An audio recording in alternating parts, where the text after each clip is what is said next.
Bismillahirrahmanirrahim. Assalamualaikum warahmatullahi ta'ala wabarakatuh. Alhamdulillahi rabbil alamin. Wassalatu wassalamu ala ashrafil anbiya wal mursalin wa ala alihi wa ashabihi ajma'in. Amma ba'd. Inshallah, for our qawaid fiqhiyah, today we will talk about the first qawaid fiqhiyah. I suggest we memorize every qawaid fiqhiyah that we will learn in this class. We start with the first one. Al-hukmu ala shay'i far'un an tasawwurihi.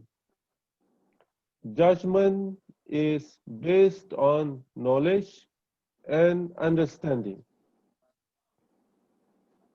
So this qawaid fiqhiyah or legal maxim is applicable in many areas such as fiqh, Islamic finance, politics, and many cases that occurs in everyday life. But in this class, we will try to apply this legal maxim or qawaid fiqhiyah to fiqh and also to Islamic finance. So this maxim is a major principle in the methodology of ijtihad.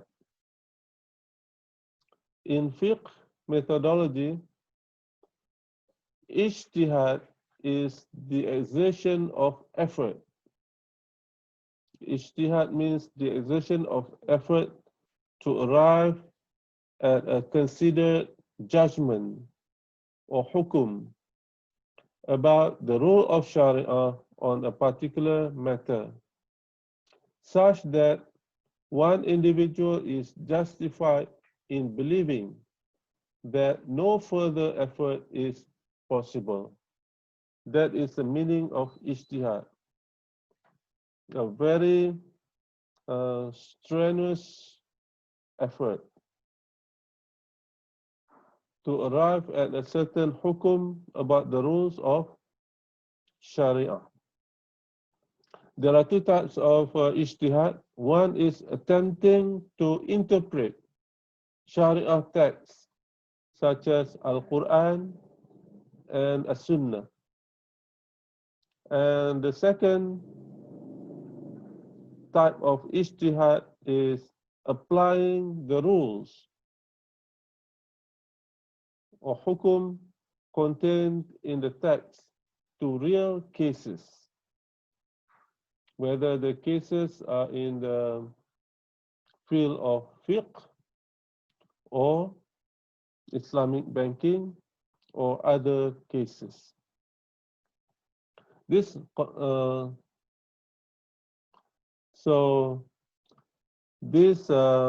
fiqhiyah, al-hukmu ala shay' far'un an tasawwurihi, is applied to the second type of ijtihad.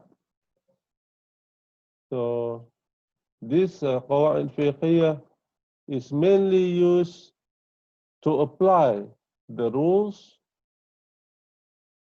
to the real cases.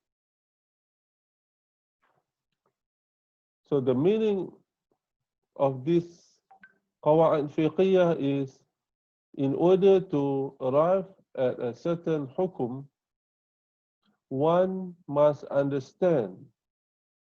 Okay, one must have the knowledge and the understanding of the matter in order to apply any hukum or any rule to the case. For example, during the COVID-19 Do we have to perform salat prayers or not? Okay. So in order to answer that question, we have to understand, we have to have the knowledge and understanding of what is it that prevents us from attending the Friday prayers. Why we don't? So what is the hukum? Do we have to perform Friday prayers or not in the masjid? So in order to arrive at a hukum, we have to have the knowledge and understanding of the COVID-19. So who has knowledge about the COVID-19? Ahmad, who has the knowledge about the COVID-19?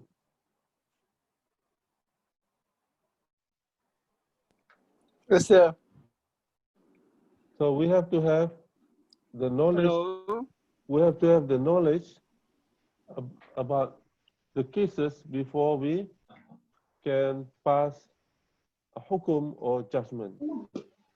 So in the case of COVID-19, in order to have the knowledge and understanding, we have to ask the expert in the field of medicine. Yeah. So in this case, we have to ask the Ministry of Health. So based on the Ministry of Health, which states that COVID-19 can cause death and fatalities.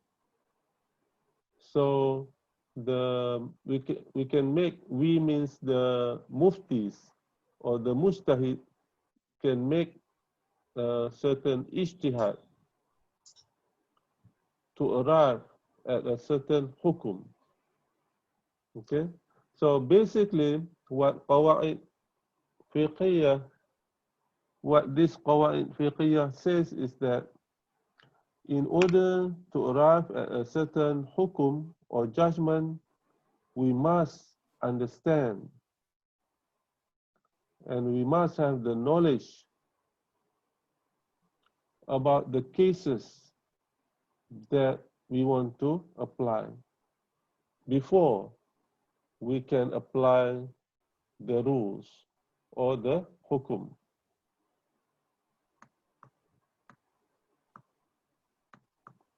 So al-hukmu ala shay far'un an tasawwurihi. The first word is al-hukmu. What is the meaning of al-hukmu? Ahmad, what is the meaning of al-hukmu?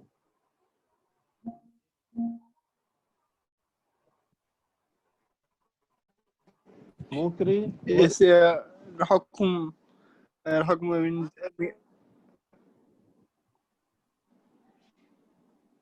Again, cannot hello. hear. Yes, cannot hear. Again, what is the meaning of al-hukmu? الحكم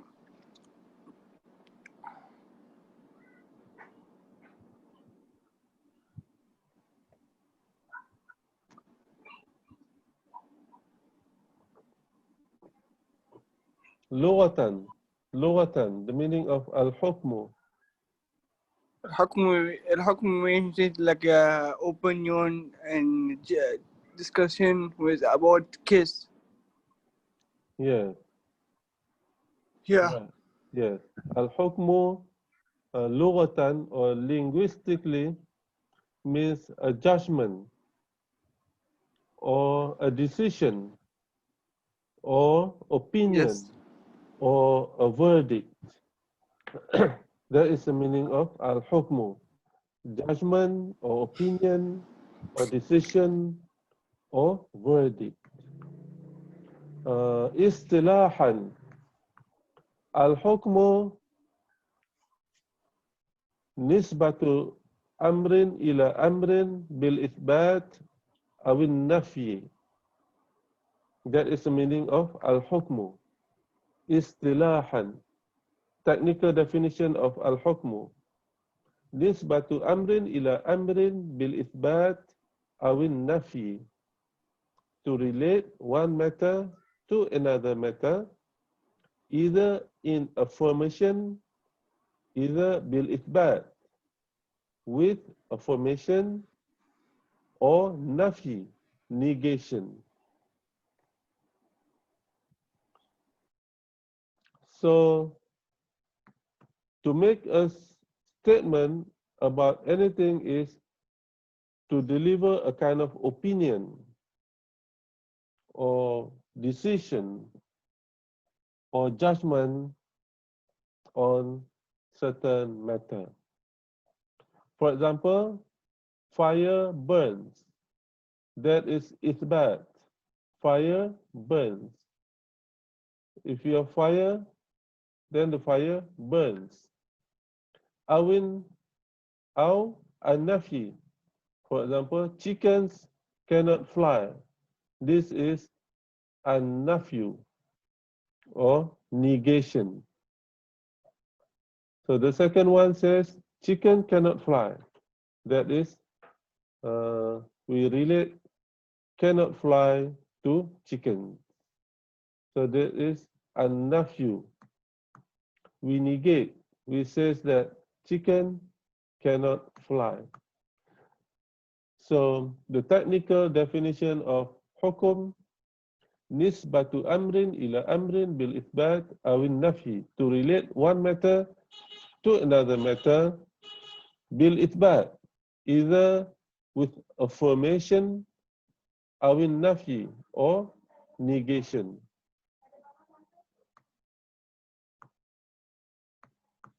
In the context of Sharia, al-hukmu, the kind of judgment, would be the Sharia categorization by ulama, by jurists, about human actions or about human acts. For example, whether certain acts are obligatory or prohibited, recommended or disliked. Obligatory, ijab, or prohibited, tahrim. Recommended, recommended in Melayu, in Malay, sunat. In Arabic,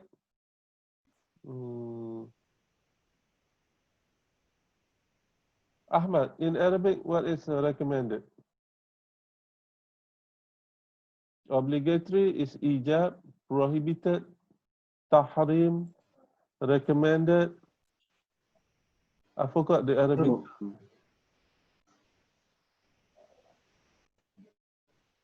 Mukri in Arabic. Melayu sunat. Mandub kata. Mandub. Yeah. Recommended. Yeah, sunat recommended. Yeah. Mandub. Mandub. Yeah, mandub. Yes. Yeah. Yeah. Mandub, sir. Mandub, recommended or disliked. Makruh. Or simply neutral. Yeah. Neutral in Arabic is mubah. Mubah. So those are called Sharia categorization of human acts. So ijab, tahrim, mandub, makruh, mubah.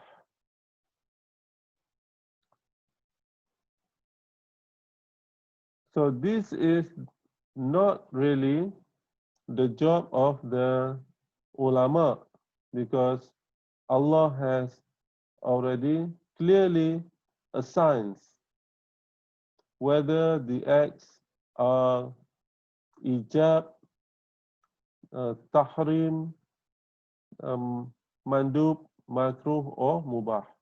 However, in most cases, it's very clear.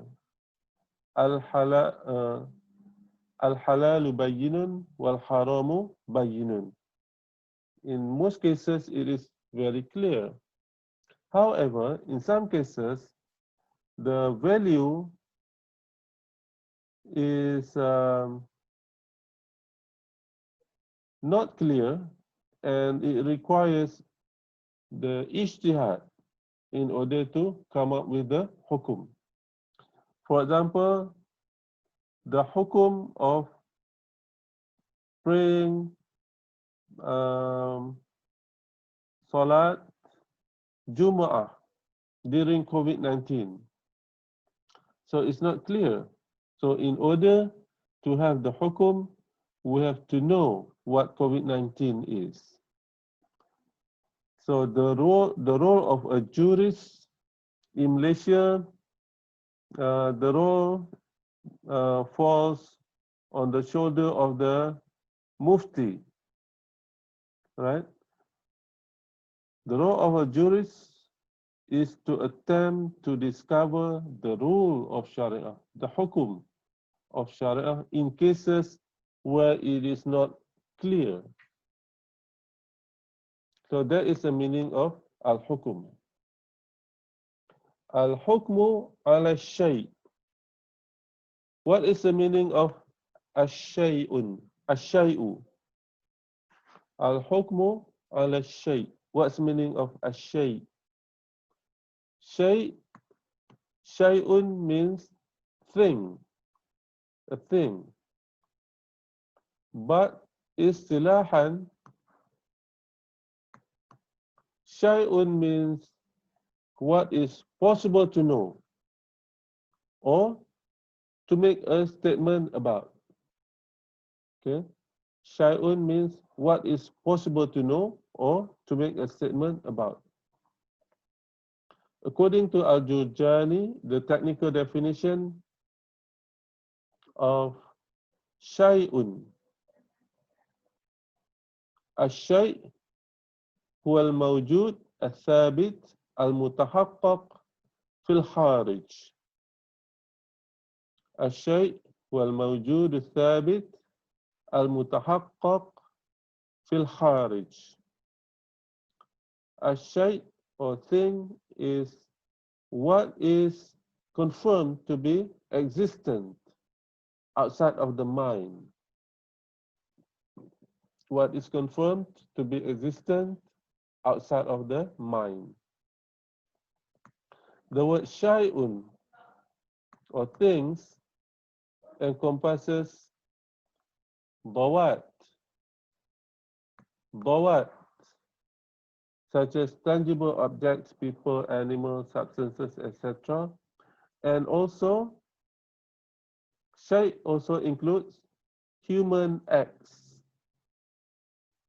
Okay, human acts, such as performing salat or any other human acts. And the human act is the subject of fiqh. Far'un. Al-hukmu ala shay'in, al-hukmu ala shay' far'un. What's the meaning of far'un? Far'un, lughatan, literally means branch, derivative, subsidiary, or subdivision. Far'un is mufrad or singular, and jama' is plural. The jama' or plural of far'un is furu'un. Furu' is used in Islamic sciences to refer to secondary or subsidiary matters, which is different from usul. Usul means fundamental matters. Furu' means subsidiary matters. So that's the meaning of far'un, subsidiary matter. Tasawwur, tasawwur. So let me repeat the qawaid fiqhiyah. Al-hukmu ala shay'i far'un an tasawwurihi. What's the meaning of tasawwur? Tasawwur is related to the word surah. Surah means picture, image, or form. Sawwara yusawwiru. Sawwara is sawwara fi'lan madi. Yusawwiru fi'l mudari'. Sawwara past tense, yusawwiru present tense. Means to make an image or statue. So tasawwur is the masdar. Sawwara yusawwiru tasawwurun. So tasawwur is the masdar or infinitive of the verb tasawwara yatasawwaru. Tasawwara yatasawwaru tasawwurun. So tasawwur means to imagine, to conceive, that is, to form a mental image of something. So that's the meaning of tasawwur.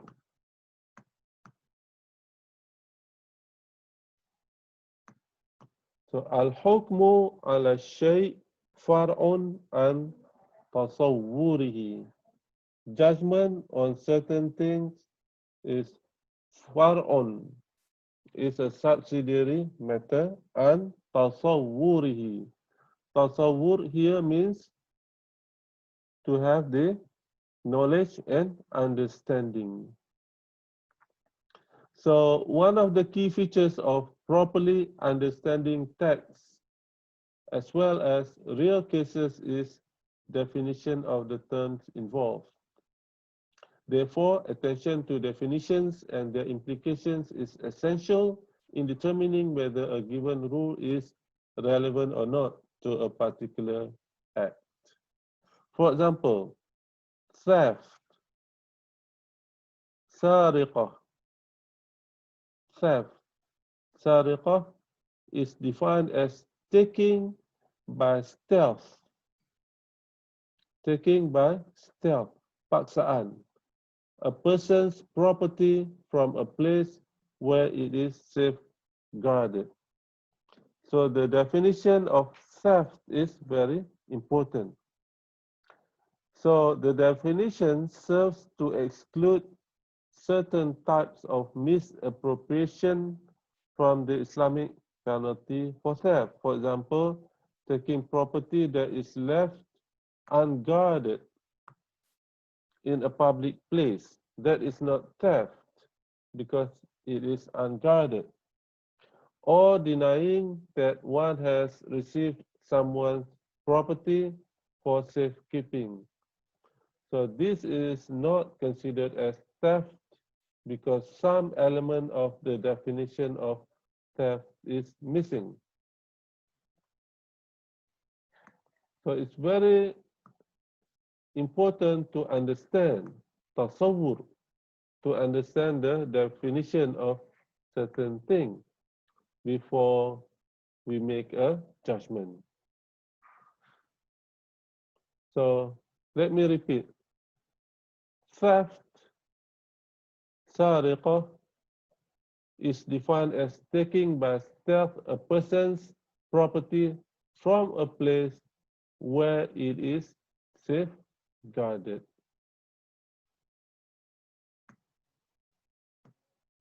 So, meaning taking property from a place where it is not guarded is not considered as theft. So that's just for example. So juristic analysis must be based on attributes rather than labels. For example, when Muslim jurists were asked to opine on the legality of coffee, some of them declared it to be unlawful because the Arabic word for coffee, qahwa, referred to wine in some pre-Islamic poetry. Such a hasty judgment without investigating the actual Sharia significant attributes of coffee is an example of baseless legal reasoning. A similar case is that of a scholar who ruled that porpoise meat is unlawful because in Arabic, Khinzirul Bahru means sea pig. There is obviously no biological relationship between Khinzir al-Bahr and pig because they are two different animals. Therefore, if Khinzir is ruled as haram, Khinzir al-Bahri, although there is a word Khinzir, it is not haram because it is not Khinzir. Khinzir al-Bahri and Khinzir are two different animals. And we have explicit text in the Quran which states that all animals in the ocean are lawful to eat. Therefore, any judgment based on labels, based on names, is not the right judgment. It must be based on attributes, not based on the names.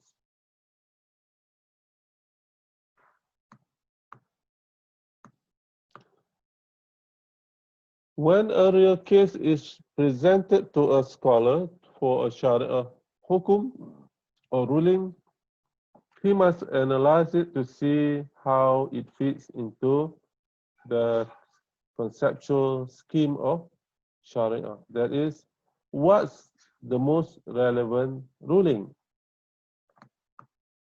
Is the effective legal cause present in the case being studied?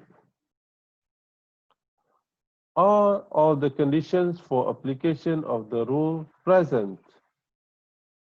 Are there any inhibitors that would prevent its application in this particular case? For example, the Sharia allows exchange contract, buy-on in general, but Sharia prohibits contracts involving riba or gharar. So when the commercial insurance contract invented in Europe was presented to Muslim scholars for a ruling on its lawfulness, whether it is halal or not, jurists undertook the process of takyif fiqhi. Takyif fiqhi, that is, they analyze the contract of the insurance. They have to analyze and understand the contract of insurance in order to arrive at a hukum, in order to determine how it could fit into the Sharia classification of contracts. And it was determined to be an exchange contract involving an exchange of money for money.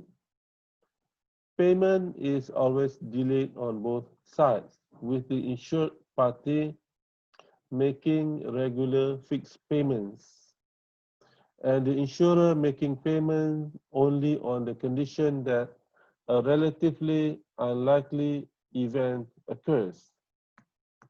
If the event does not occur, the insurer will not pay anything. But if it occurs, the insurance will end up paying more than the insured party ever paid. These features of the insurance contract violate a number of well-known Sharia rules. Exchanges of money for money must be concluded on the spot. If the amounts exchanged are of the same currency, they must be equal, and the effectiveness of the contractual obligations must not be contingent upon uncertain events. So this analysis led the Jumhur Ulama to conclude that the commercial insurance contract is unlawful in the Sharia. This is an example of how the jurists use this qawaid fiqhiyah in order to arrive at a certain hukum. So it was ruled that the hukum is haram, unlawful, haram, to use the commercial insurance or the conventional insurance. Al-hukmu ala shay' far'un an tasawwurihi. So the ruling or hukum on certain things is a subsidiary matter based on the understanding. So the jurists must have proper understanding of the matter before the ruling or the hukum can be passed on. If a jurist is asked a question using ambiguous language, he has to ask for clarification so that he can arrive at a clear picture of the situation. He must also be sensitive to the possibility that the person is presenting an incomplete picture of the situation in order to extract a favorable judgment. So the jurist must have the clear picture of the whole situation. So if someone asks a question about the hukum on certain things, the jurist must have the clear understanding of the whole situation. So the jurist must ask more and more questions until the whole situation is understood wholly and clearly before arriving at a certain conclusion. Another implication of this maxim is that a jurist from one country is not always the best person to ask concerning the Islamic ruling on an act performed in another country with different customs. If the jurist is unfamiliar with the ins and outs of that culture, is not familiar with the culture, he may misinterpret the meaning and repercussions of the act in the context. So the point is, it's very important that in order to come up with a certain hukum, a jurist must understand the situation, must have the tasawwur, must have the complete understanding of the case. Any question before we go? Mukri, any question? Ahmad, do you have any question? No, better. Clear. No, better. Encik Akmal, any question? No, sir. Thank you so much. Any No, question? sir. No, sir. So No far, question. okay. Okay. Eh? So far, okay. Okay. Okay, good.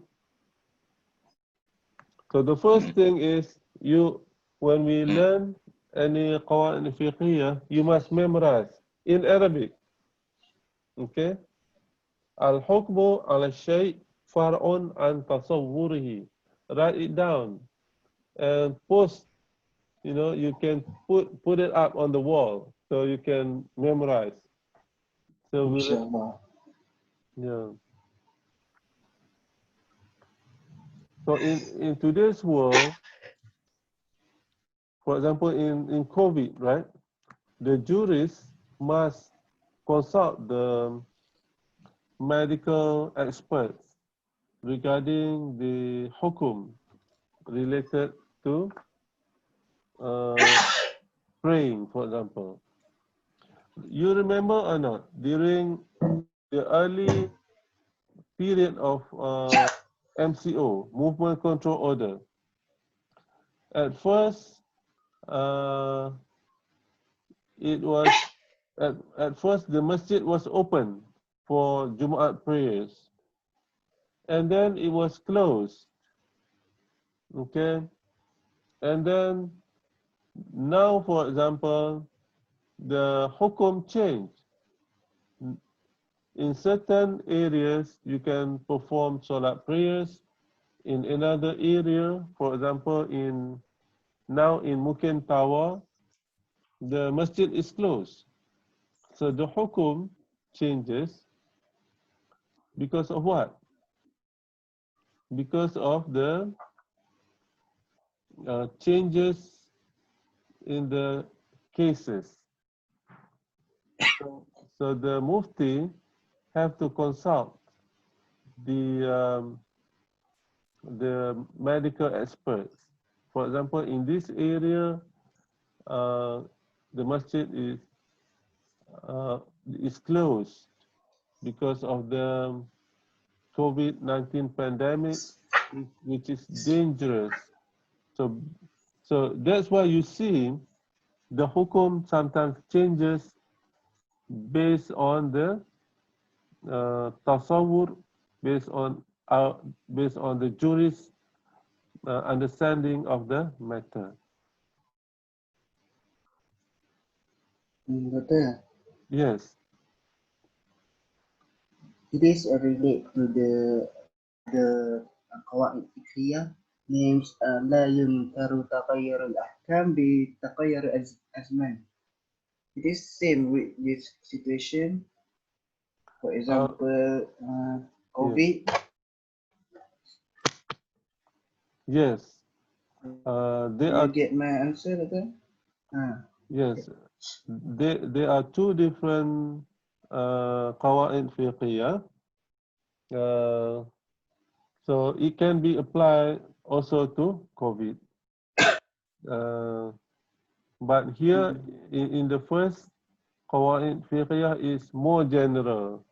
This qawaid fiqhiyah says that in order to arrive at a certain hukum, the jurist must understand the whole situation or the whole case. Okay, and sometimes,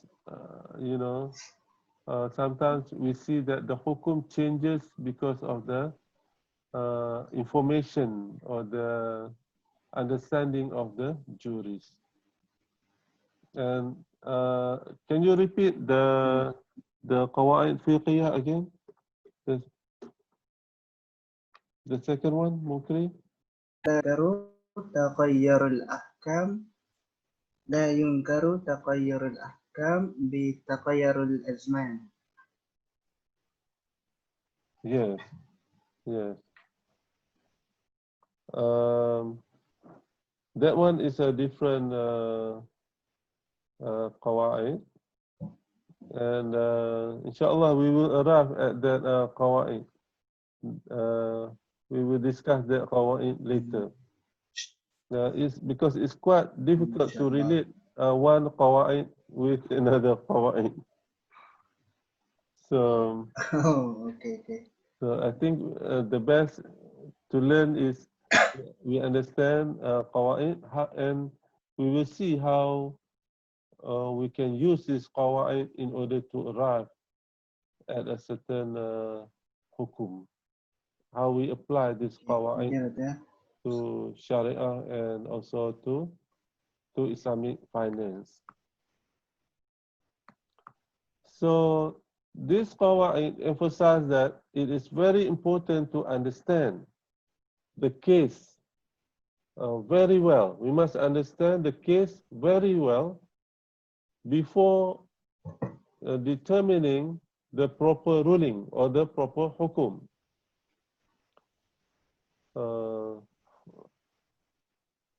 So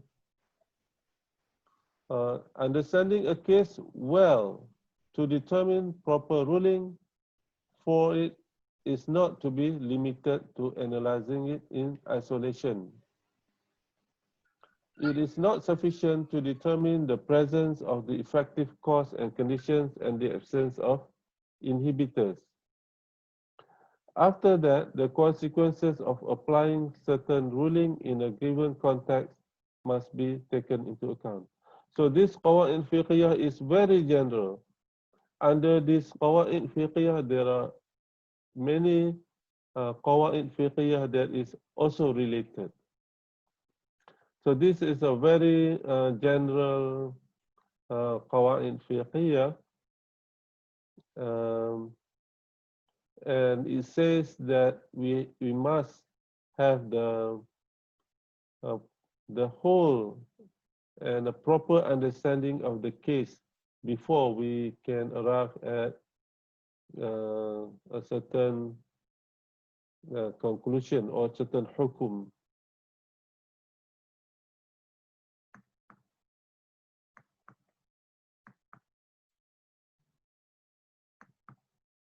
So let's look at an example. For example, it would have taken little reflection in the 80s for a jurist to tell an employee working in a conventional bank to get out of that line of work because the earnings are tainted by riba. So in the early 80s, you know, the jurist would tell an employee to not to work at a conventional bank because you're working in an institution which involves riba. However, planning to provide a Sharia compliant substitute for interest-based banking had to take into consideration the need to have personnel with the skills required to operate a bank. Therefore, at a time when Islamic banks had not been established or were extremely rare in the 1980s, there were not many banks. Islamic Bank in Malaysia was established in 1984. So in the 1970s, some scholars advised Muslims who had qualms about their involvement in it to make the intention to hone their technical knowledge in order to apply it to the operation of the Islamic Bank at the earliest opportunity. In terms of the advancement of Islam, this was a more far-sighted approach than advising Muslims to get out of the field together. So in the early 80s, the dilemma is some Muslim workers, worked in a conventional bank which involves riba. So what is the hukum? Haram or halal? So the easiest say is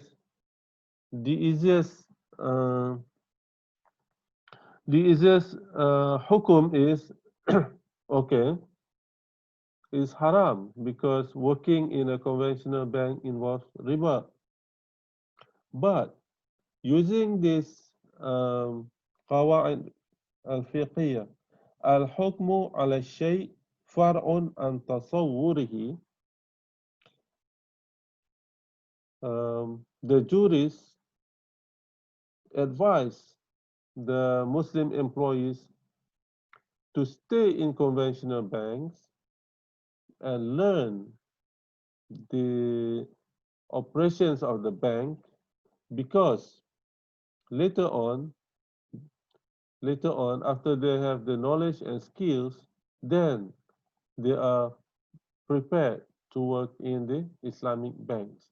So the hukum was just work there for a while, and then later on, you can apply and work in Islamic banks with the knowledge and skills that is gained while working in the conventional bank.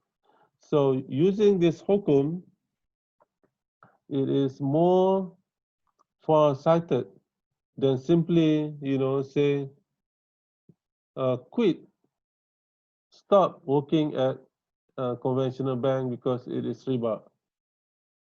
So that is simply not far-sighted.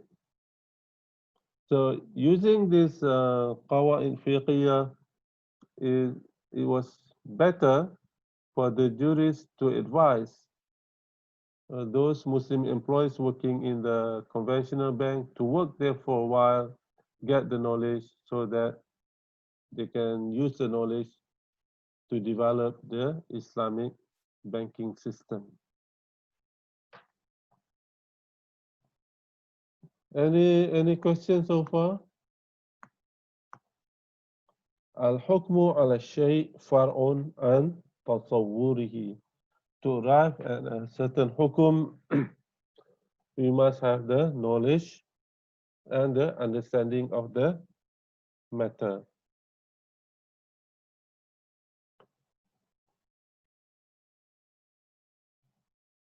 So where does this qawaid fiqhiyah comes from? It comes from Al-Quran, As-Sunnah, and also the logical reasoning.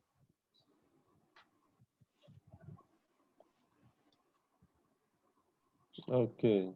Akmal, are you okay? You look like you're not okay. Okay.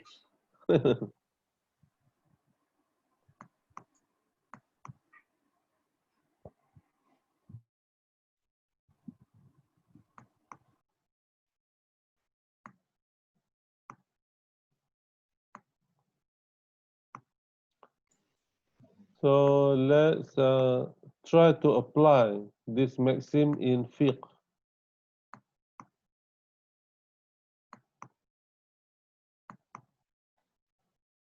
Al-hukmu ala shay far'un an tasawwurihi. There is a scholarly consensus that eating, drinking, and sexual intercourse break the fast. There is a difference of opinion about certain other matters, such as the entry of what is not nutritious into the digestive tract by the mouth or from the opposite end, from the qubul and dubur, or its entry to the body by another means, like an injection, without passing through the digestive tract at all. The difference of opinion is due to disagreement as to whether these controversial matters are similar enough to eating and drinking to take the same ruling. The disagreement is based on differences in how these acts are conceptualized or understood. So in fiqh, there are some scholars who says that, for example, injection to the body can cause the fasting to be broken. However, there are some jurists who opine that injection doesn't cause the fasting to be broken. So the differences in opinion depends on how they understood the concept of injection.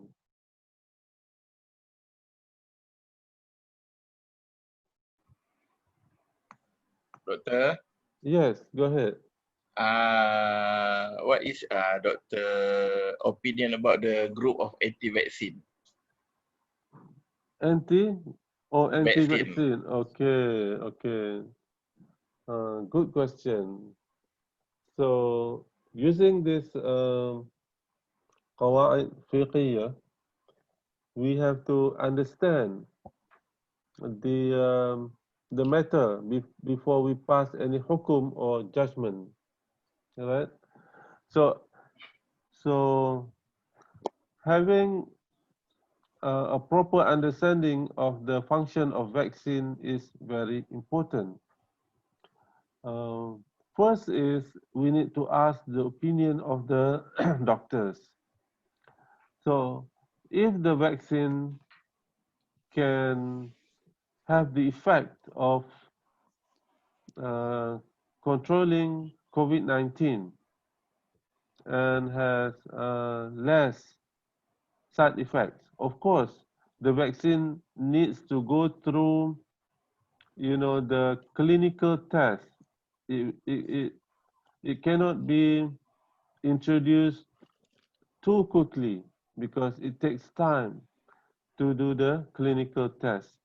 And in my opinion, once the vaccine is proven to be uh, okay by the clinical test, then we should accept the vaccine. Those who disagree with the vaccine, in my opinion, they don't have the proper knowledge about the whole situation. So that's my opinion. Okay, doctor.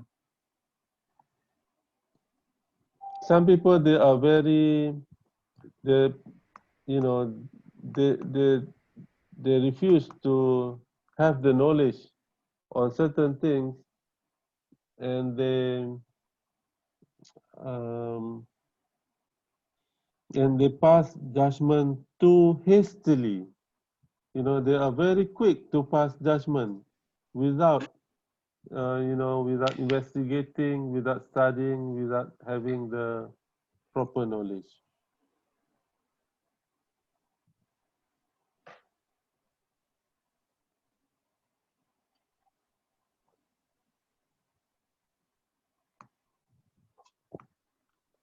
Okay, now let's try to apply this maxim to Islamic finance.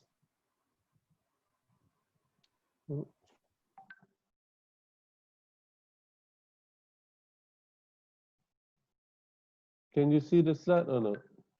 I lost my slide. Can application of the Maxim in Islamic finance.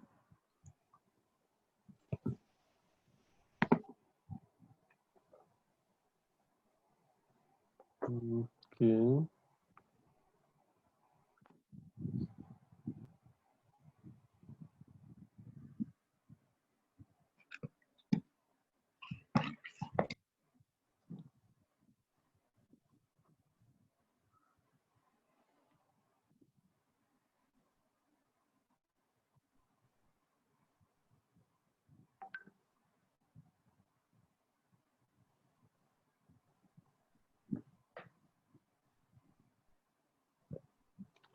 Something is bothering me. This.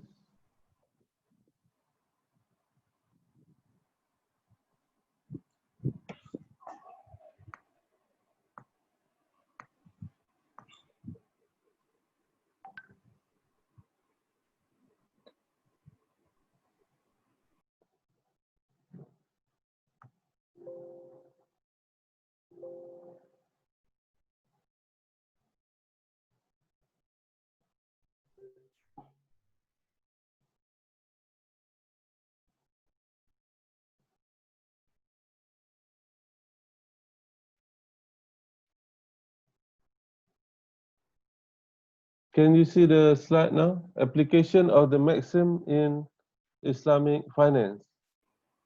Okay, can. Yes, teacher. Okay. Yes, sir, can. Can. Now we try to apply this maxim. Al-hukmu ala shay far'un an tasawwurihi. We apply this maxim to Islamic finance. So in order to determine whether the financing products of an Islamic bank are Sharia compliant or not, all the related contracts should be presented to the bank's Sharia Advisory Board. SAB, or the Sharia Advisory Board, must understand the product and thoroughly examine the associated legal documents prior to issuing a fatwa on it. So that's how we apply this maxim. So any ruling or any fatwa, any hukum related to certain financing products, the Sharia Advisory Board must fully understand the product and examine the legal documents. Number two, structured products which are offered in conventional finance combine two asset classes, usually a safe asset like a bond with a risky asset like an option. They are marketed to investors as having features such as capital guarantee and capital protection. To a layperson, guarantee and protection sound similar, but the issuers have two different meanings in mind. A capital guarantee usually means that the issuer is offering the guarantee, which would become worthless if the guarantor goes bankrupt. Capital protection, on the other hand, simply refers to the inclusion of a bond in the structured product. If the bond obliger goes bankrupt, the investor will end up losing part or all of his capital. Judgment about the risk associated with such products must be based on their actual features rather than the names or the labels. Due to numerous investor complaints, the Money Authority of Singapore decided to ban the use of the term capital protection in the marketing of structured products because it is confusing. So that is a second example of the use of this qawaid fiqhiyah. The term capital protection was banned from being used because it can cause confusion to the investors. Number three, the common term for organized banking tawarruk is commodity murabaha. Murabaha is a sale in which the seller informs the buyer at what price he bought the good, or the cost price, and how much profit he is making. It is a lawful contract. Murabaha is a lawful contract, and it is lawful. It is also lawful to charge a higher price when payment is delayed, provided that it is agreed by both parties upfront. In classical fiqh tawarruk, a seeker of liquidity would buy a commodity for delayed payment, normally with a markup. He would then take it and find someone else to buy it for spot payment. Most classical scholars considered it permissible, halal, as long as there was no collusion between the three parties, the bank, the customer, and the third party. Modern organized banking tawarruk is apparently the sale of a metal or some other commodity on a commodity exchange. The seeker of liquidity requires a bank to sell the commodity to him for delayed payment with markup, and then the customer appoints the bank as his agent to sell it to a third party for cash. The commodity in such transactions never leaves the warehouse, and none of the transacting parties is interested in possessing the commodity in the organized tawarruk, right? So it is a means by which the customer gets cash now and pays an increase when payment comes due. In light of its characteristics, the Islamic Fiqh Academy of the Organization of the Islamic Conference at its 19th conference in 2019 declared banking tawarruk or commodity murabaha to be unlawful or haram. Any question?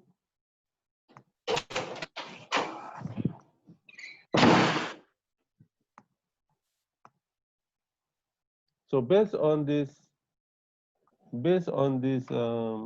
قواعد فقهية الحكم على الشيء فرع عن تصوره, the Islamic Fiqh Academy made a hukum that organized tawarruk or commodity murabaha is haram.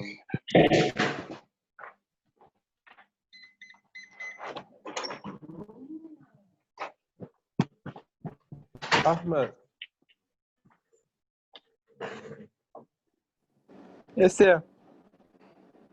any comment or any question? No, thank you, sir. Mr. Shahrul is not here. Ada, ya. Clear. Mr. Akmal, the organized tawarruk is haram according to the Islamic Fiqh Academy based on the understanding of what really occurs. Because the commodity, the metal, never leaves the warehouse, you know. So, and the buyer and the seller never really was never really interested in the commodity metals. The customer is only interested in getting the money. But it is certain banks still use commodity murabaha or organized tawarruk. Doctor, murabaha is a profit gaining actually.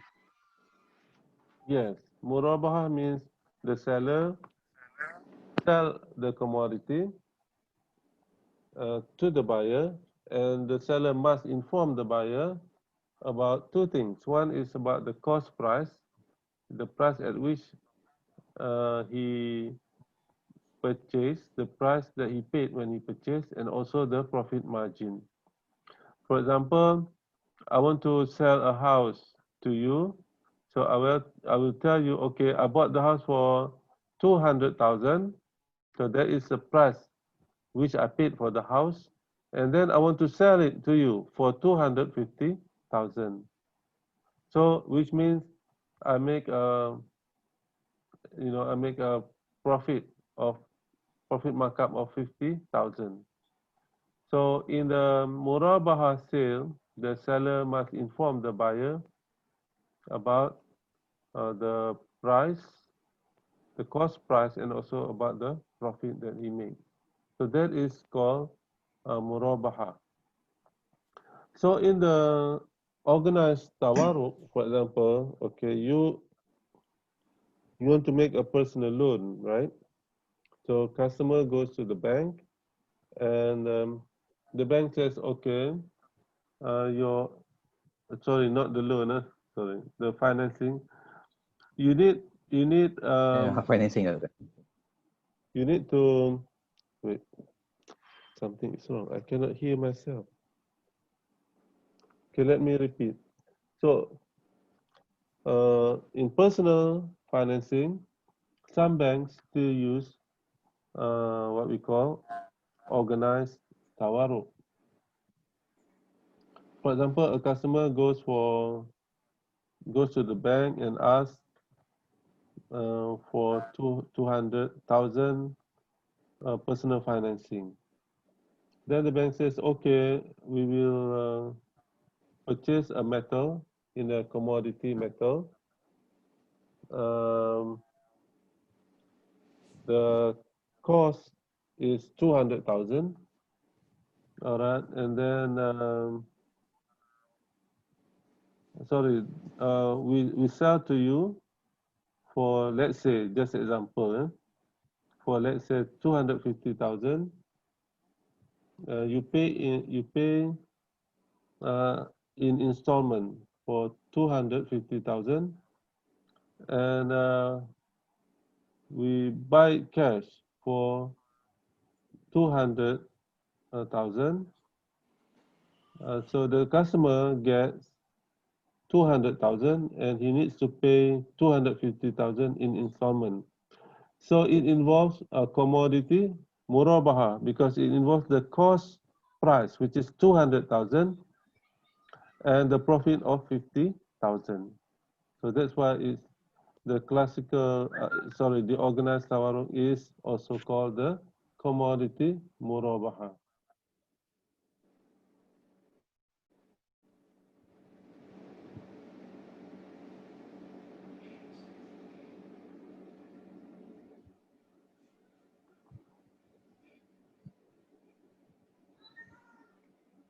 Okay. So in Malaysia, we have different rulings. In the Fiqh Academy had different rulings. So why there are different rulings? Because of the different understanding, the difference in tasawwur, how they perceive, how they picture, how they understand the whole case.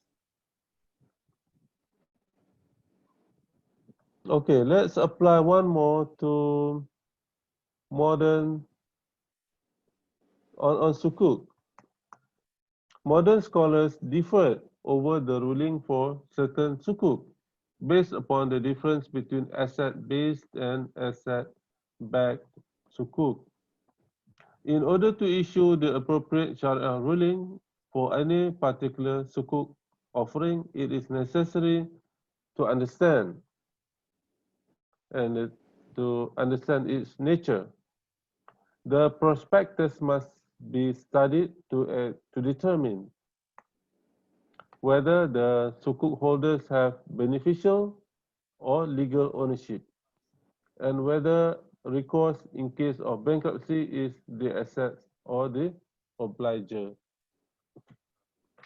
So, in order to determine the hukum regarding sukuk, we need to understand that there are two types of sukuk, and therefore we find that jurists have different opinions regarding sukuk. I cannot see myself. What is happening? Okay. So the point is different rulings because of the differences in how the jurists perceive the case. Doctor, Yes. I got one question about suku. Is this can offer the suku, and then we mention return, for example, returns 2%. Okay. Is follow the Sharia compliant? Because currently, I think a lot of suku maybe inform that the written about at certain terms. Yes. Okay, first of all, in order to determine whether the sukuk is legal or not, first of all, I would recommend that you read the Sharia standard for sukuk, okay, and then try to understand. So this qawaid fiqhiyah says we need to understand the whole thing before we pass any judgment. Okay. But in general, investment cannot have the profit cannot be specific in terms of the percent. We cannot fix uh, uh, wait.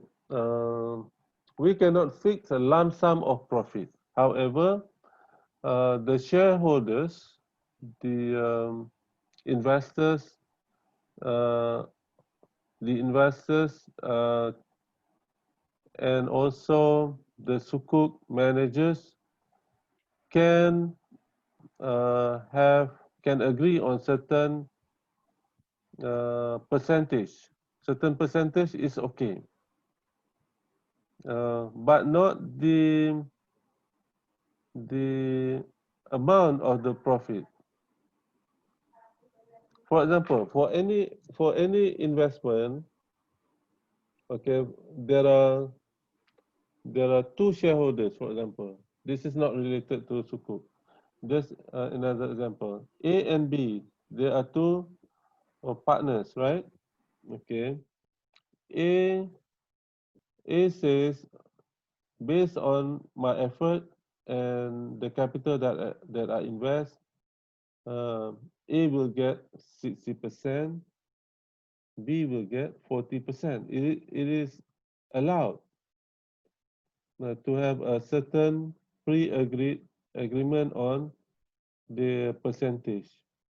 But what is not allowed is the guarantee of the profit in whole sum. For example, if you invest 100,000, you will get 50,000, an amount of 50,000, not as a percentage. So that one is not allowed because in any business, there must be profit and loss. You cannot guarantee any amount. Doctor, I want to ask about the sukuk. It means sukuk based on the tawaruk. They use the tawaruk concept. Tawaruk sukuk, yeah. There are certain sukuk based on tawaruk also. Sometimes other bank they offer the compare with conventional. Conventional they have fixed deposit. Deposit right, they fix the rate, and then sometimes we see their bank Islamic banking, so they also fix the rate, but in term of the term deposit tawaruk rate. Yes. Yeah, there are some exponents of tawaruk because they say there are some people who say that the Islamic banks are just copycat from the conventional bank and just change the terms to make it Islamic or to make it Sharia compliant. There are certain people who says like that, and in my opinion, yeah, there are certain things which needs to be improved. For example, you cannot just copycat. You cannot just copycat from the conventional. I agree but I need to study also the Sharia standard regarding the tawaruk sukuk. I think it is in the Sharia standard for tawaruk. I think there is also Sharia standard for sukuk. I will need to study further because as academician, I need to have the proper, the proper understanding of the whole thing. Different banks use different way of offering product, but they still have to comply with the Sharia standards. So in order to answer that question, I need to have more information, like the sukuk tawaruk offered by which bank, and Okay. then how they offer.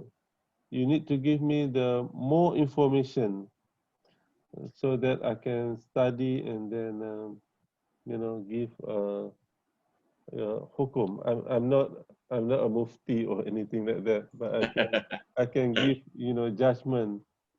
But I need you can post your question in the WhatsApp group and give me a more specific detail, such as Okay. sukuk, such as tawaruk sukuk offered by which bank.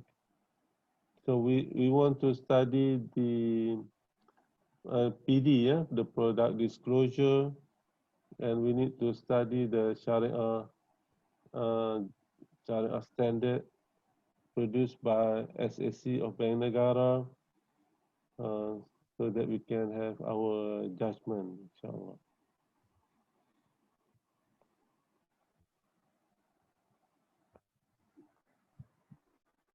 So the whole point of this first qawaid is we need to have the proper understanding of the case before we can pass any judgment or any hukum. Okay, let's see how we apply to zakat. Number 7, determination of zakat on shares. Zakat on shares requires a deep understanding of the nature of shareholding companies, especially financial institutions that accept deposits and extend long-term financing. Since the cooperation is relatively new and complex concept, it requires the involvement of people from different areas of expertise to understand its nature of business in order to deliver a sound pronouncement. Failure to do so will result in incorrect Sharia ruling with possible negative impacts on either the recipients or companies. So the question is, zakat shares. How do we calculate zakat on shares? Okay, in order to, is it compulsory to pay zakat on shares? For example, because the company already paid zakat on income, or the company already paid what we call a business zakat. So the question is, number 1, whether it is compulsory to pay zakat on shares, and number 2, how we calculate the amount of zakat to be paid. So in order to do that, we have to have the proper understanding of shares. Okay, how the investors invest, how the dividends are distributed.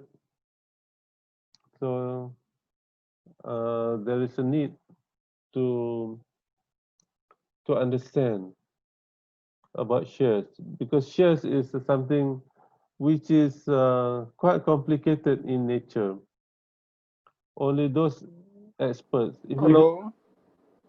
if you don't understand, we need to ask the experts in the Islamic capital market to Share understand. is a piece of paper. Share also a piece of paper, valuable. Share. It mean So shares, um, the paper is called the proof. It's called the proof of the transaction. So fin- in in Islamic finance, um, that is a common uh, method of proving that there is a transfer of ownership. You know, yadun biyadin. How do you sell and buy the shares? So the proof is only on the piece of paper. We call the share certificate. So that's the only and the best way we can prove the ownership of the shares. So the piece of paper is like a proof of the existence of the share and the proof of the ownership of the share. Yes, Mukri, you have, The paper, I mean, the certificate is declared an asset right now. yes, yes. Yes. Okay. But it is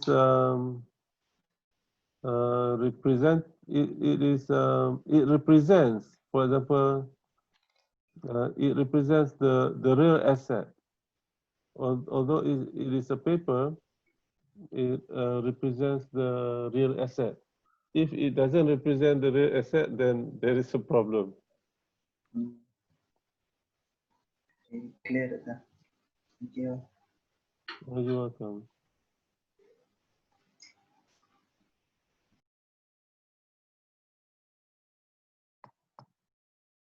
There are lots of issues regarding the ownership in today's Islamic finance, because some people argue that you have the ownership just based on the certificate. You don't see the physical asset. You know, for example, you have a share of a company, right? So that piece of paper is the evidence that you have a share of the company, although you never really see the company. Sometimes you didn't even go to the company. You didn't even see the real company. So you're only holding a paper, but it is still accepted as evidence, provided that it is legally approved asset by Bank Negara.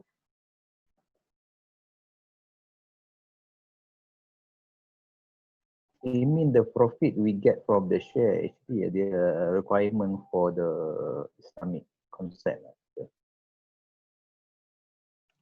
Yes, for shares, in order to invest, you need to go through the Sharia compliant shares. So in the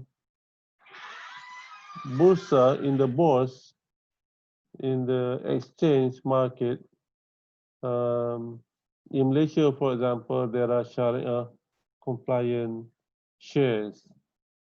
And if you go to New York Stock Exchange, they also enlist the Sharia compliant uh, stocks and shares. So there are,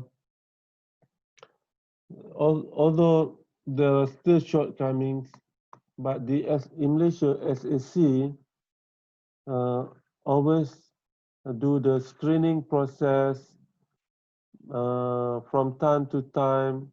They have certain procedures to determine whether certain stocks and bonds, certain shares are Sharia compliant or not. So in this case, our job as investors is just to choose the Sharia compliant shares. We don't have to, go into detail whether it is truly halal or not. If the SAC lists them as halal, then we accept. Same as when you want to buy food, okay. So if you want to buy certain product or certain food, all you have to do is just check whether there is a halal certificate on the product or not. So if it is halal, then you should be confident. If it is certified as halal by Jakim, then you should use the product without any, without any ragu-ragu. So the same as shares, if you go and find the Sharia compliant shares which is listed in the bourses, then you should be confident to invest. Boleh guna tanpa ragu-ragu. Cakap Melayu seronok sikit lah. Cakap English payah nak cerita. Tak apa nak sampai tu. Kita ajak kau Tambah-tambah fawaid. Nak kata tu tak sampai. Okey doktor. Susah nak cakap bahasa Inggeris. Payah sikit. Aduh.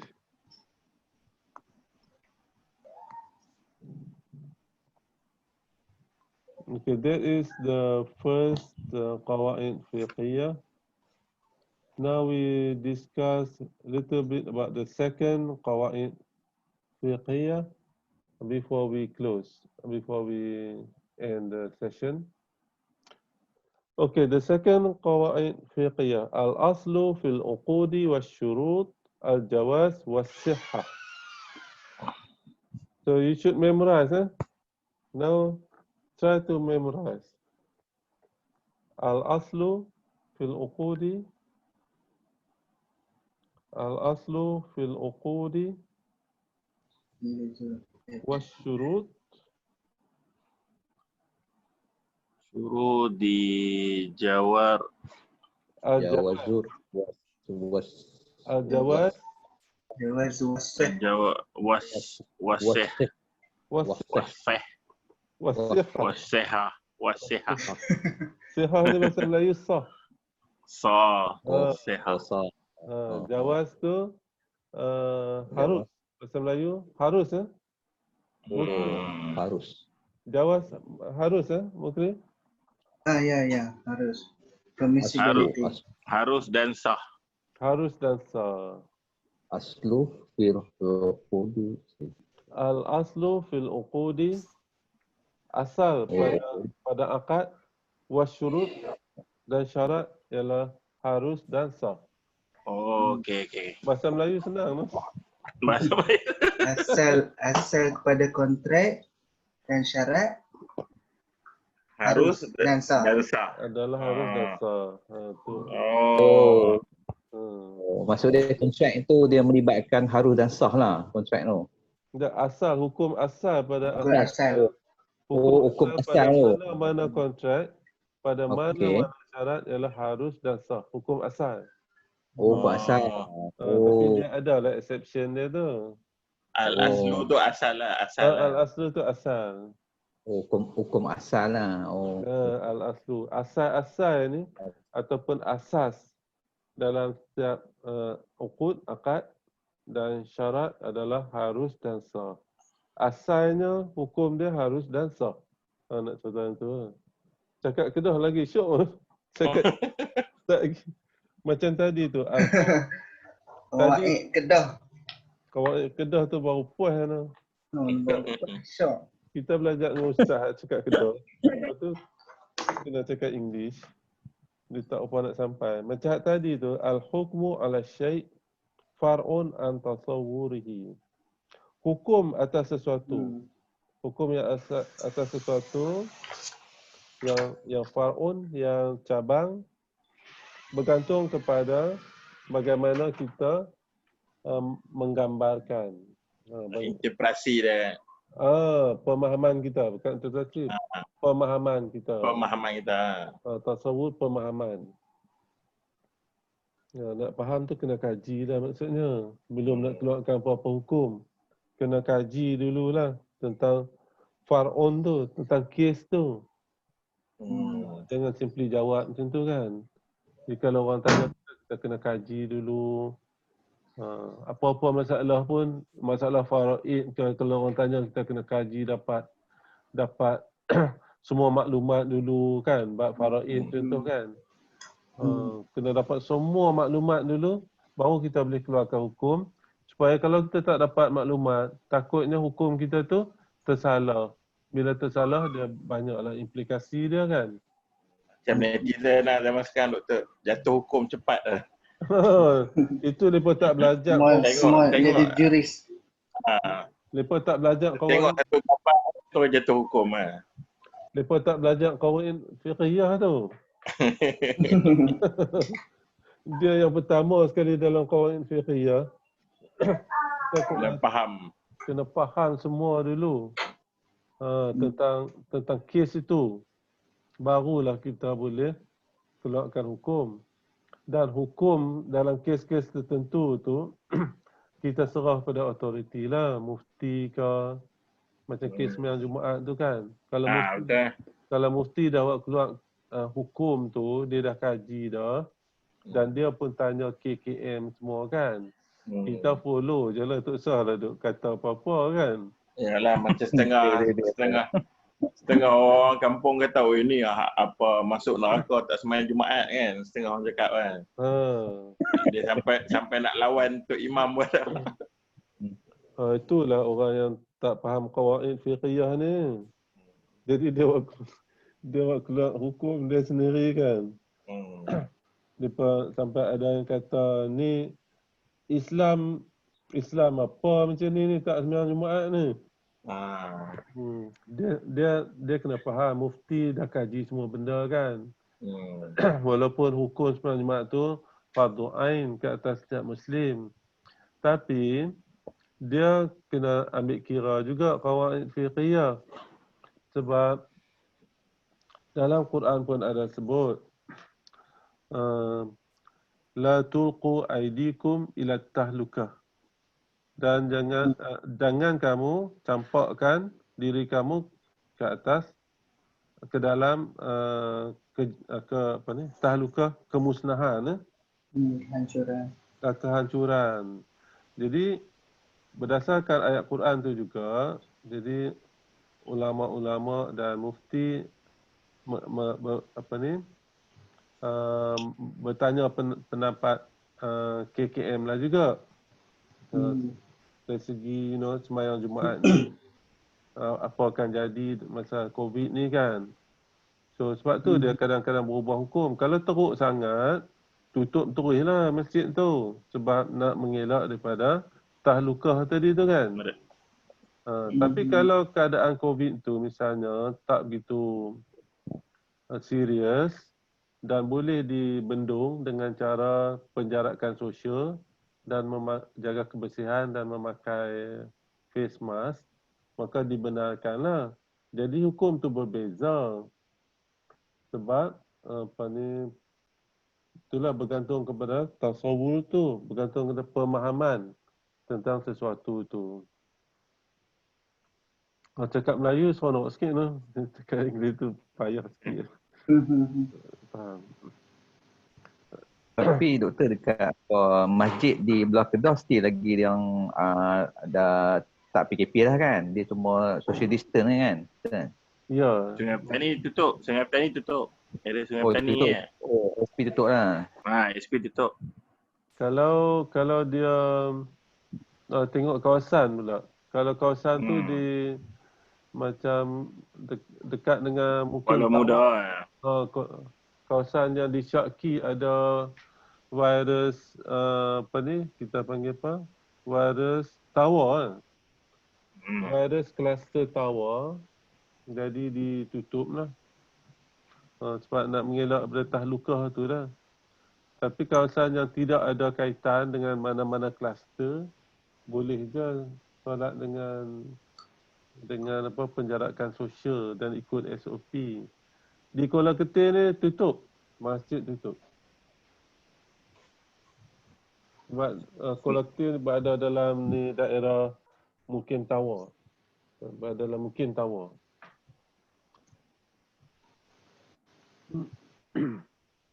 Okey, kita baca sikit al-aslu fil uqudi wasyuruti al-jawaz was-sihah.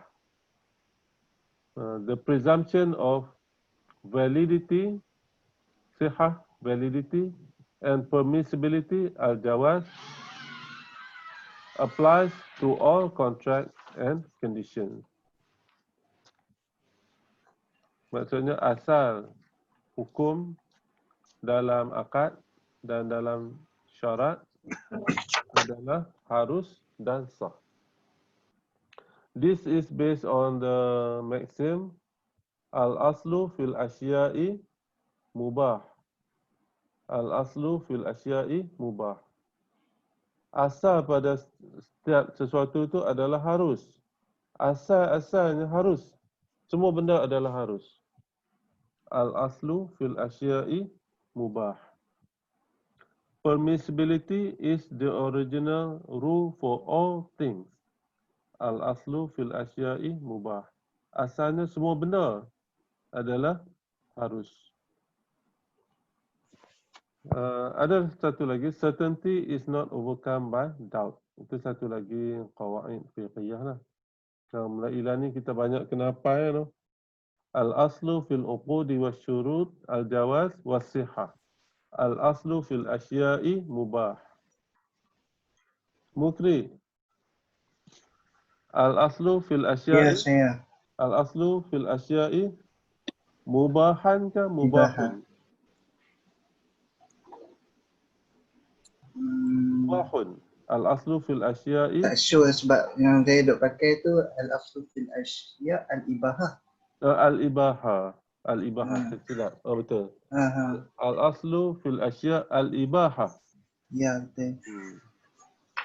Al-aslu fil asya' al-ibahah. Asal setiap sesuatu itu adalah harus. Al-ibahah. Permissibility. Al-ibahah is the original rule for all things. It has been placed near the beginning of this book to highlight its importance as guiding principle in Islamic finance. There is widespread agreement on the validity and permissibility of contracts. Historically, there has been a degree of controversy about the applicability of this principle to conditions stipulated by either of the contracting parties. The maxim by this wording articulates the view of the Hanbali school, but Ibn Taymiyyah notes that the Maliki view is close to that of the Hanbalis. Contemporary fiqh councils and Sharia advisors in Islamic finance also agree with the Hanbali approach. Jadi dalam kontrak, dalam akad sama ada dalam fiqh atau dalam Islamic finance, asalnya harus dan asalnya adalah sah.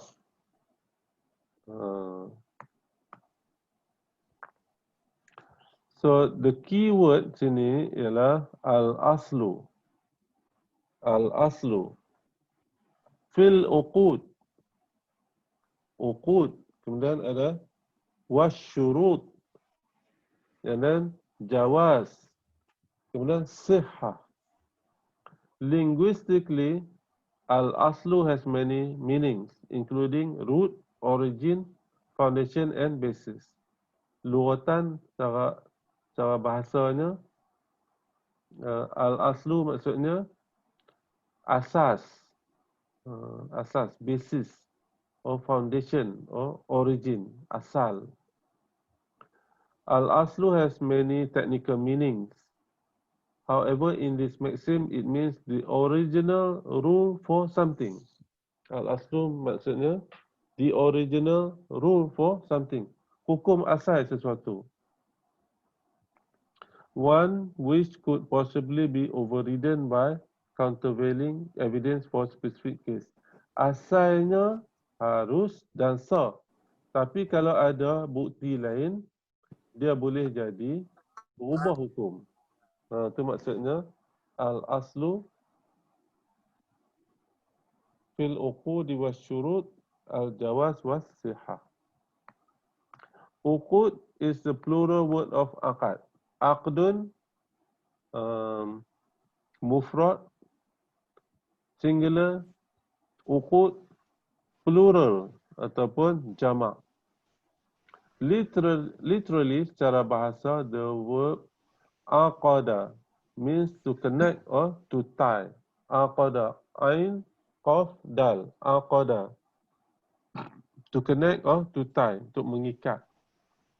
Technically, aqdun is a connection between two contracting parties that is established by an offer and acceptance executed in accordance with the Sharia. When that happens, the contract takes legal effect. Maksudnya binding. Wajib maksudnya binding. Dia mengikat dan wajib dipatuhi atau dipenuhi. Okey, sikit lagi.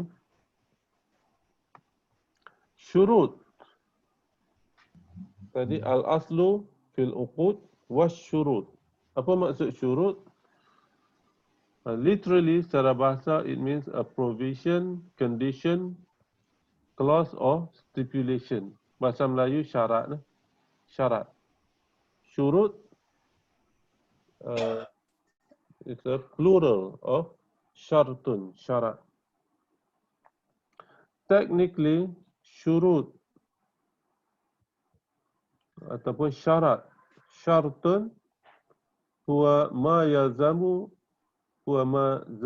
ma yalzamu min adamihil adamu wala yalzamu min wujudihi wujudun wala adamun lidhatihi.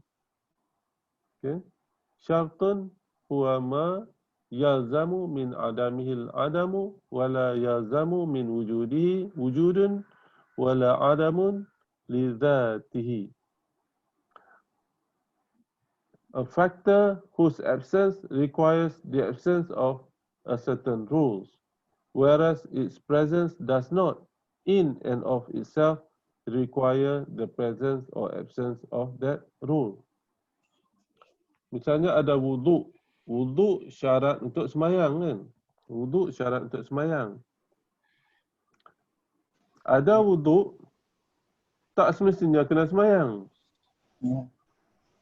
Tapi, kalau nak semayang, kena ada wuduk.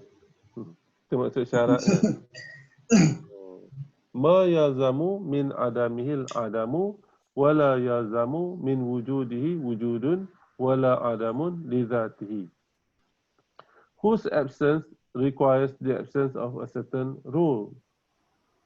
Okay. Contoh lagi. Syarat nak puasa Ramadan mesti nampak anak bulan. Anak bulan. Okay. Tak nampak anak bulan, tak puasalah Ramadan. Whose absence requires the absence of certain rule. Kalau tak ada, jadi tak ada lah hukum tu. Tak nampak anak bulan, tak wajiblah puasa Ramadan. Whereas the presence does not in itself require the presence or absence of that rule. Okay. Macam patah balik kepada wuduk. Kalau wuduk, ada wuduk, tak semestinya semayang. Saya silap lah. Yang Ramadan tu bukan syarat lah. Saya silap. Yang syarat ni macam wuduk. Yang Ramadan tadi bukan. Sabak ke? Betul. Ramadan tadi sebab tarik balik tu. Silap. Pening banyak sangat. Banyak sangat usul fiqh, qawaid fiqhiyah ni pening. Yang Ramadan tadi sebab Sebab dia bukan nampak syarat. bulan. Jadi sebab apa kena puasa Ramadan? Sebab ada nampak anak bulan. Itu sebab. Syarat macam lain. Syarat macam wuduk. Syarat ni maksudnya kalau ada wuduk, maknanya tak mestinya semayang. Ada syarat tak mestinya buat. Tapi kalau nak semayang mesti ada wuduk. Itu. The presence does not in and of itself require the presence or absence of that rule. An example of that is a passage of a year, haul, ownership of the nisab of gold. Ownership of the nisab is the effective cost of the duty to pay zakat. However, the cost cannot take its effect until the condition is fulfilled. On the other hand, the simple passage of a year or 2 or 3 without ownership of the nisab would have no effect at all on triggering the obligation. Ini cerita tentang nisab zakat. Kalau cukup nisab, okey. Syarat untuk bayar zakat ialah cukup haul. Okay. Tapi nak bayar zakat mesti cukup nisab dan mesti ada pemilikan. Nak bayar zakat mesti ada pemilikan ke atas sesuatu. Kalau tak ada pemilikan, maknanya haul tu tak kira lah setahun, 2 tahun ke 3 tahun pun masih tak wajib bayar zakat sebab dia tak ada pemilikan harta. Okey. Jadi salah satu syarat untuk bayar zakat ialah haul. Kalau ada haul pun tak mestinya bayar zakat kalau dia tak ada pemilikan harta kan. Okey. InsyaAllah kita sambung. We will continue insyaAllah with the second legal maxim. Al-aslu fil uqudi wa syuruti al-jawaz wa sihah. Okay. In the meantime, buku pun tak ada lagi ya. Saya ingat saya akan bagi yang ni dululah. Tapi buku kena belilah sebab saya tak boleh bagi semua. Sebab buku ni baru saja dicetak tahun 2020. Betul, kalau Unisyam maksudnya kalau nak beli buku boleh masuk lah kan. Mereka tak halang kan kalau nak jumpa doktor ambil buku tu. Tak halang. Tapi saya cuti mulai besok 23 sampai 27. Oh, doktor cuti. Saya kena khusus. Jadi saya ada di Alostad. Kalau siapa nak boleh main di Inspin Alostad. Boleh minta tolong Mukri boleh. Nanti kita orang transfer. Boleh macam tu. Mukri beli dulu, nanti kami transfer kat akaun Mukri. Saya ada 3. Saya ada 3 buku. Nanti Mukri boleh. Esok lusa ke? Mukri kena kutip duit cepat-cepat lah pada siap-siap lah. Boleh. Nanti kami WhatsApp Mukri akaun number. Nak post ke macam mana? Tak bawa Mukri beli dulu nanti post kat kita orang. Okey. Kos buku tu RM65 lah. RM65 satu sebuah. Ada 3 buku je. Nanti Mukri mai jumpa saya di Inspin tu lah. Lepas tu tolong post kat kawan-kawan.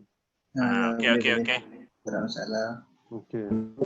Nanti kena bayar duit kan? Kita orang transfer kat Mukri. Ya, baik. Okay, that's all the class for today. Thank you, sir, for today. Ahmad, Doktor, sorry, 2 buku Doktor. satu saja. Oh, yang satu lagi tu buku satu subjek tu. 6043 tu. Yang lain saya bagi dalam soft copy. 6043 Oh, tu soft copy. Syariah in Islamic Finance. Banyak apa tu? Saya ada bagi Banyak buku lah, boleh refer lah. untuk subjek ni ada 2 buku. Satu Betul lah. Qawaid Fiqhiyah. Satu lagi buku Usul Fiqh kan. Sufik. Usul Fiqh tu nama dia apa? Tahu? Principles of Islamic Jurisprudence kat nama dia. Ada. Mungkin. Principles of Islamic Jurisprudence tu tak ada hard copy. Saya dapat soft copy je. Oh, soft copy. Apa nama UUM Press ada buat jual kot. Misalnya. Ada. Kalau ada, boleh tolong beli. Saya pun nak satu. Sebab saya tak ada hard copy. Saya ada soft copy je. Principles of sebab Islamic Jurisprudence. Itu adalah tengok yang publication punya list book tu. Oh. Saya ada print tu. Rasanya ada kot. Kalau rajin boleh pergi beli kat saya satu, nanti saya bayar. Rasanya dia propose kot. Apa nanti Dalam bahasa apa? Dalam bahasa apa? bahasa Inggeris rasanya. Bahasa Inggeris okey lah. Nanti saya share apa list publication buku apa UUM untuk press tu. Okay. Okay. So, Buku yang film punya kan. Doktor, Ya. yang slide ni daripada buku tu lah kan, yang RM65 tu kan? Betul. Slide ni ada buku. Okey. Ya. Saya boleh share lah slide ni, tapi saya tak boleh share semua buku. The whole book saya tak boleh share lah. Okey. Slide ni lepas kelas saya akan share. Okey. Boleh baca yang ni dulu lah. Ada buku better kot. Tak ada buku susah. Dia clear sikit lah. Dia kuat ni dia ni Ada sikit. ni pun banyak term-term yang kena hafal kan? Ya. Betul. Elok beli buku lah. Okey. Okey. Baik. Aku qawli hadza. Assalamualaikum warahmatullahi wabarakatuh.